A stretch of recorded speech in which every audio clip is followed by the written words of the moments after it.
Today on Voices for Change, editing out racism, an Oakland author's stand against censorship. This is not something that they accept. This is not something that they want. That they want accurate retellings of history, and accurate retellings include the word racism. Plus, Earth's protectors, NASA's work to combat climate change. The best place to study the Earth is not necessarily on the ground, but from the vantage point from space. And celebrating Autism Acceptance Month on board a BART train. Hey everyone, I'm Ryan. Please stand clear of the closing doors. Welcome to Voices for Change. I'm Greg Lee. Each month, we work to give a megaphone to the marginalized and bring you important conversations about issues that impact the community. We begin with Bay Area author standing up for what she believes in. Maggie Takuta Hall wrote Love in the Library, a story deeply personal to her. It tells the story of her grandparents meeting at a Japanese incarceration camp during World War II. She was approached by publishing giant Scholastic to license the book, but with changes. They crossed out a section of the author's note that provides historical context and the, quote, deeply American tradition of racism. In fact, Scholastic wanted the word racism removed completely from the note. Takuta Hall immediately turned down the offer, calling the edits deeply offensive. Scholastic's move was met with outrage and backlash. Here's the story in Maggie's own words. I just want to start by talking about Love in the Library and what inspired you to write this book. Yeah, so Love in the Library is the true story of my maternal grandparents who met in Minidoka, which is a Japanese incarceration camp during World War II. And it's a story I've just always known. I don't remember the first time I was told it. It's as much a part of my understanding of the world as like the sky is blue. It's just something I understand. To be approached by the largest publisher like Scholastic initially, just tell me what that meant to you. Oh, I was so excited. I made a little noise in public. I mean, Scholastic has a really unique relationship with schools. They're the only ones who do it this way. And so if there's a public school, there's a strong chance Scholastic works directly with them. And so Love in the Library, of course, is so dear to my heart. And I wanted it to be in classrooms where teachers could properly contextualize it. So that opportunity was kind of a dream come true. And I want to read this excerpt you wrote in the letter, in your blog. Our voices are the first sacrifice at the altar of marketability. And I think that is so powerful. Just tell me how frustrating it was for you.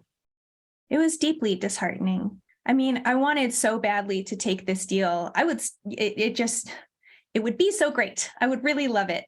But the cost was just too high. I mean, I knew without even looking when they said, we have an edit that we want you to make to the author's note. And I was like, oh, they're going to ask me to cut the paragraph that people get mad about, which situates what happened to my grandparents within American history and makes it really clear, like, this isn't an isolated incident. And I already get angry letters about that. I've gotten angry reactions from school visits about the way that I talk about that. But I was pretty galled when they had also, on top of that, removed the word racism from the text altogether, which was an immediate indicator to me that there was absolutely no compromise to be found. So I was furious, disheartened, and sad. And I know that I am not unique in having had to make these kinds of decisions among our authors. In a vacuum, your situation is not isolated. Yeah, I mean, you can see what the College Board did with trying to kind of appease this really vocal minority of people who are saying, like, you can't even talk about racism. We want to make it a finable offense in Texas to say racism and, institutions of higher learning. And so, yeah, what Scholastic is doing, they're not alone in trying to kind of thread this needle of like, we care about diversity, equality, and inclusion, but also we don't want these people yelling at us. And it's an impossible needle to thread. It's a center that cannot hold. What would your message be as you look to contextualize and move forward, and to publishers like Scholastic that have an opportunity to explain to people what has happened in our history, what has happened to your family on a very specific level, about why these stories and conversations are important? I would say it was not that long ago when we used to teach that that slavery was good for the slave. It wasn't that long ago when we used to teach that to kill the Indian was to save the man. And it wasn't that long ago that we taught that Japanese incarcerees were there for their own protection. But these are all lies, and we know that, and we've always known that. And as publishers of educational materials, as people who speak directly to the next generation of readers, they have an obligation to tell the truth. And when they don't, they serve a really bleak future. And I hope that they reconsider that. My greatest hope is that people, reach out to companies and say that this is not something that they accept. This is not something that they want accurate retellings of history, and accurate retellings include the word racism. Scholastic CEO released this apology. This approach was wrong and not in keeping with Scholastic's values. We don't want to diminish or in any way minimize the racism that tragically persists against Asian Americans. During the month of April, the nation marks Black Maternal Health Week. The focus is on spurring change in healthcare and spotlighting the need for equity. The White House marked the week to raise awareness about the critical disparities. Especially when you are talking about gender and race and racial bias in the system. Helping people to understand that they have a right to ask questions. Yes. The administration has released a blueprint for addressing the maternal health crisis and committed to cutting the rates of maternal mortality. According to the latest CDC report, based on numbers from 2021, Black women were nearly 3 times more likely to die from pregnancy-related causes than white women. Black women gave birth less in 2021, but still died at higher rates. And 80% of maternal deaths were due to preventable causes. At UCSF, they've created a program called Embrace, focused on health and wellness for Black births. Can you talk about the work Embrace does to combat the disparities as it pertains to Black maternal health? Yeah, well, number one, just to explain what Embrace is. Embrace is a unique perinatal and mental health program that combines group prenatal care and also mental health services while the patient is pregnant and up to 1 year postpartum. So one of the unique things about Embrace is that we use evidence-based services in order to combat these inequalities that you speak of. So number one, like I said, we use group prenatal care. Group prenatal care is instead of meeting with your doctor and midwife one-on-one, you meet with 5 other pregnant people as well too, and their families. And everybody in the group has a similar due date. Group prenatal care has been shown to decrease those inequalities, like specifically preterm birth that we see in excess for African Americans. So we use group prenatal care.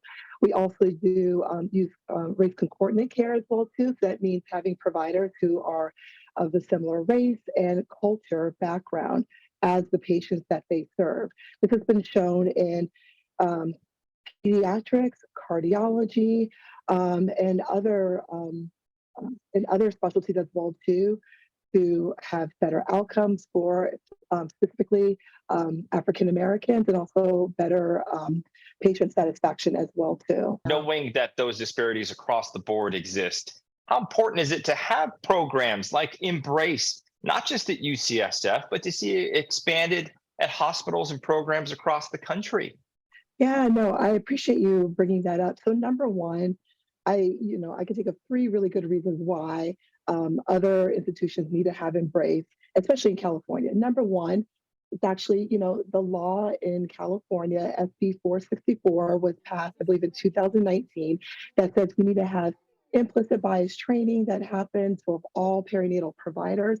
And I believe that, a program like Embrace kind of unfolds that and incorporates that as well. So number one, it's the law. Number two, a large portion, over 80% of these severe outcomes are actually preventable when you think about that, right? And so if having a program, it doesn't have to be Embrace, but something similar to it in your hospital, in your clinic, can help combat some of that preventable maternal morbidity, mortality. It seems like a no-brainer to me.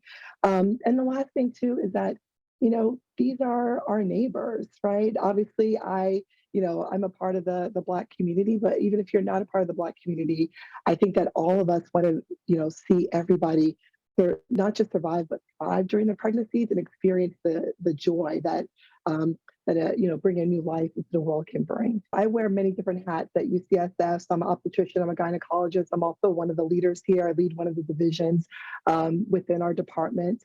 And I have to say, Embrace is one of the, in terms of what I do and why I come to work, Embrace is the reason why I became a doctor. It's the reason why I come, I show up at work. I really can't describe the feeling that, I get and others around us that also work within Embrace that we feel when we, get our patients over that finish line, and not just get them over it, but again, they experience the joy and the happiness that we want all of our birthing families to experience. Sitting in the first train car is fun and safe. Celebrating Autism Awareness Month with BART, the special project giving some young people a special opportunity. Plus, There's things that every single one of us do that really do make a lasting impact on the health of this planet. as we celebrate Earth Day, NASA's brightest minds are not only studying our Earth, they're working to protect it. We'll be back after the break.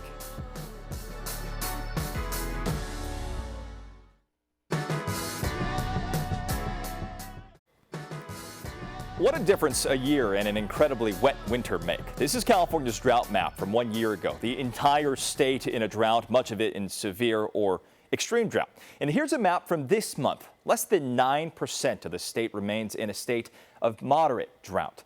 When we think of NASA, these are often the images that come to mind. Space, the universe. And while NASA continues their goal of space exploration, a team of scientists is using their view from above to track the impacts of climate change. I spoke to John Bolton, chief of the NASA GSFC Hydrological Sciences Lab.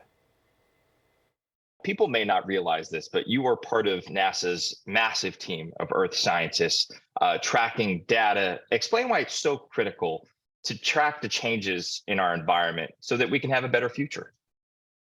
Great question, and a great question for Earth Day in particular. So NASA has the largest gathering of Earth scientists in the world. And we actually have 25 Earth observing satellites that are looking at different parts of Earth's water cycle, energy cycle, and carbon cycle. And why this is useful is because the best place to study the Earth is not necessarily on the ground, but from the vantage point from space. So we're finding that we are learning a lot of very, very interesting and critically important things about the planet that we live on. Dr. Bolton, you yourself are an expert in hydrology and water resources. Here in California, we've had an incredibly wet winter that has nearly wiped out this drought that we've been talking about. On the same token, we've also seen communities flooded. What do you see when you look at that through the lens of climate change? What we're seeing is a speeding up of the water cycle. So what this really means is dry areas get drier and wet areas get wetter. And we're seeing an intensification of this. So unfortunately, you all are very familiar with atmospheric rivers at this point.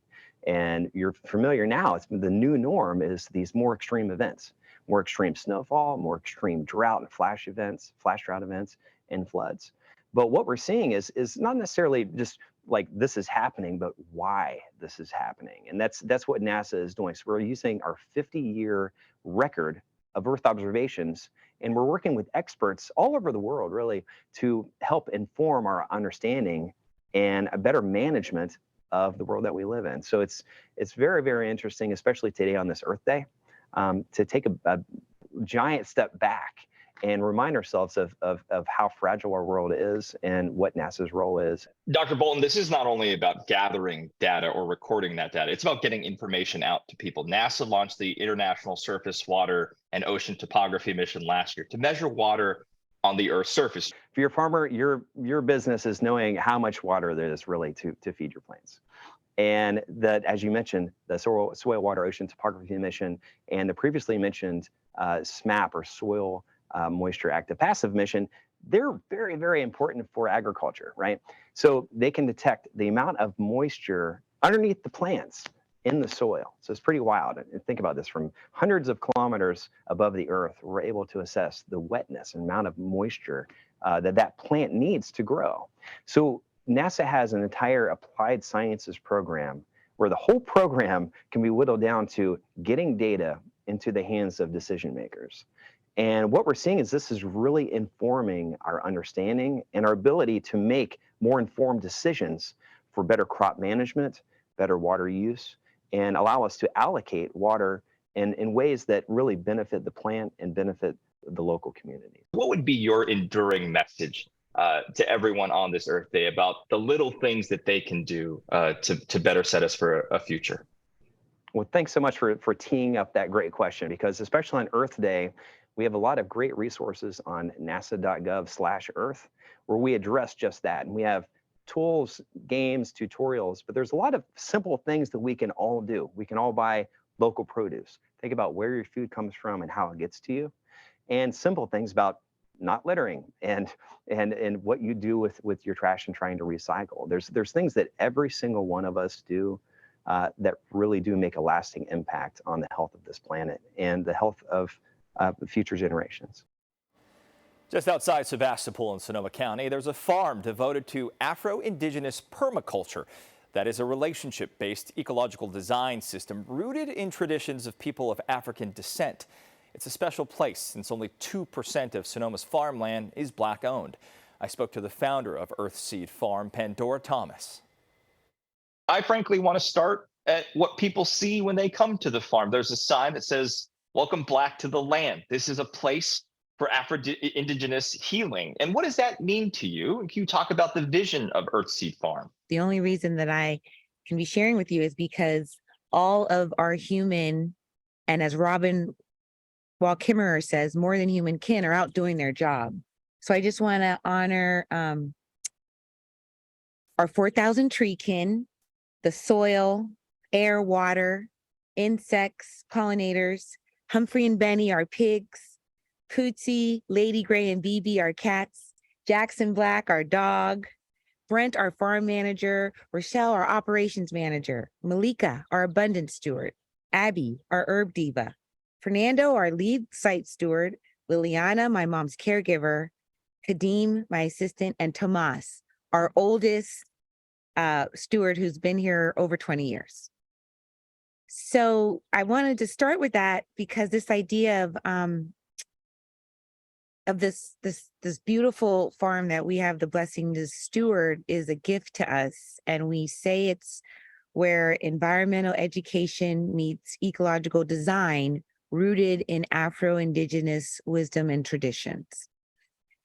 And when you come here at the farm, that's exactly what you'll see. I also want to honor Lucy and Tori Olson, who we purchased the farm from, and they bought it from a guy named Ted, and he bought it from the Gabrielles. So that's the legacy.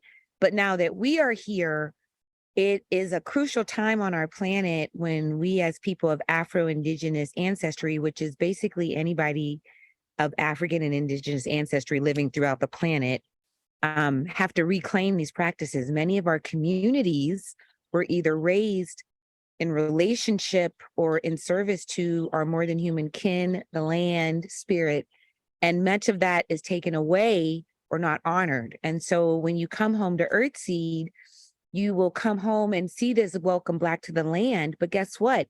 That doesn't mean it's only for Black people. It's because it's Black people leading the charge, but it's also imbuing this land with a level of we're honoring legacies that our communities have had that haven't all the time been centered or celebrated. We celebrate and center that here, and it's just a place for us to come and be. The three ethics are earth share, resource share, and people care. Sorry, that's the third one. And I was raised with those ethics, even though my mom and dad didn't say we're practicing permaculture. It was just a part of how they were raised. And so for us, that's what Afro-Indigenous principles are. Principles that our communities have. Most human communities have, who are grounded in something larger than them. And here at Earthseed, we're listening, we're learning, and we're trying to reclaim it. So I honor my parents because they taught me these principles, even if they didn't know they were. What do you want people to feel when they come to the farm? What you're going to feel when you get here is a sense of awe and inspiration and love. So people come here and they always say, wow, I don't have to do anything. Just being here feels nourishing. And then there's the 4,000 fruit trees. Hey everybody, my name is Bella. We're celebrating Autism Awareness Month. After the break, all aboard, the kids behind the news announcements on BART trains and the special reason behind this project.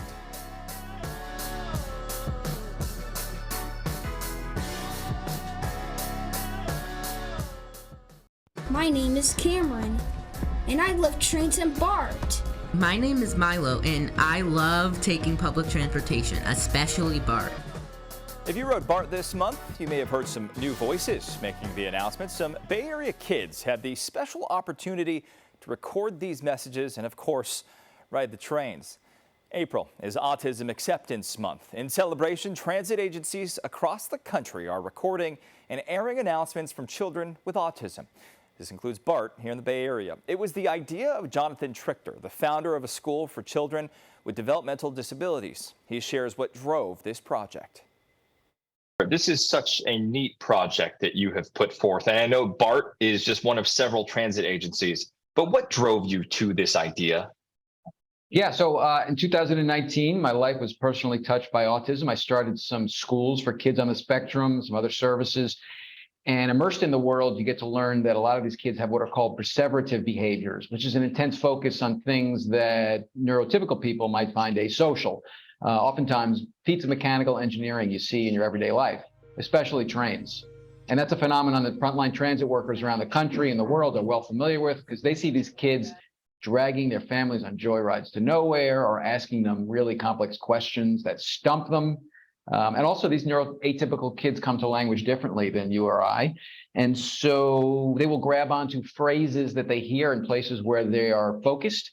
As a result, it's not unusual that a child with ASD will utter as his or her first sentence something like, "Stand clear of the closing doors, please." So knowing that, it was a natural for Autism Acceptance Month last year to call up the MTA in New York City, this is our mass transit system over here in New York City, and ask them if they would allow some kids on the spectrum to record those announcements, which means so much to them, which is in many cases are the first time that they begin to express full sentence languages and interact with each other and their families and learn to socialize. And the MTA, to its credit, said, absolutely. So they did it last year. They piloted the project, and it was successful enough that I was able to showcase it to other transit agencies around the country. And we got BART, New Jersey Transit, MARTA in Atlanta, and Metro in DC. And next year, I'm hoping to take it international, maybe Tokyo, Paris, Berlin. Jonathan, each time one of these projects launches, you get to spend the day with these kids recording these announcements, riding the trains in the transit agency. Can you describe for people the joy that they are feeling from this? No, it is unbridled, inexplicable, and the level goes to 11 for fans of Spinal Tap who understand that reference. This is their Super Bowl. This is meeting Michael Jordan. This is just ebullience. They are over the moon. And what's really thrilling for me is each time I get to launch these projects in different cities is seeing these kids come into their own and gain confidence and starting to connect with the neurotypical world with something they love that neurotypical people understand and use every day in their daily commutes. And it's a beautiful connection and really the perfect project for Autism Acceptance Month. As we talk about Autism Acceptance Month, and you took an idea and turned it into a program, what would you say to other people about how they can help, how they can accept these young people and these people experiencing these situations? I would just open your minds for the month of April. If you're riding a transit agency where you hear these announcements, think about these children and these young adults and these older adults who are different but similar and no less. And understand that they're all unique. If you've met one person with autism, you've met one person with autism. It's a spectrum for a reason. They're all different. They present differently. They have different challenges and they have different gifts, but they are part of the human experience, and we should incorporate them into civic life, which is what this project is about. It's an opportunity for transit officials and leadership at places like BART to reveal the special relationship that they have with these people and allow others to kind of understand how special that can be. Do you have a story you'd like to see featured on Voices for Change? Send us an email at newstips@fox.com. We would love to hear from you. If you would like to see past and future episodes of Voices for Change, or you just want to see any of these segments again, head to our website, KTVU.com, or download our free app and search Voices for Change. That's our show for this month. Thank you to all of our guests and to all of you for watching. We'll see you next month. Be good to each other.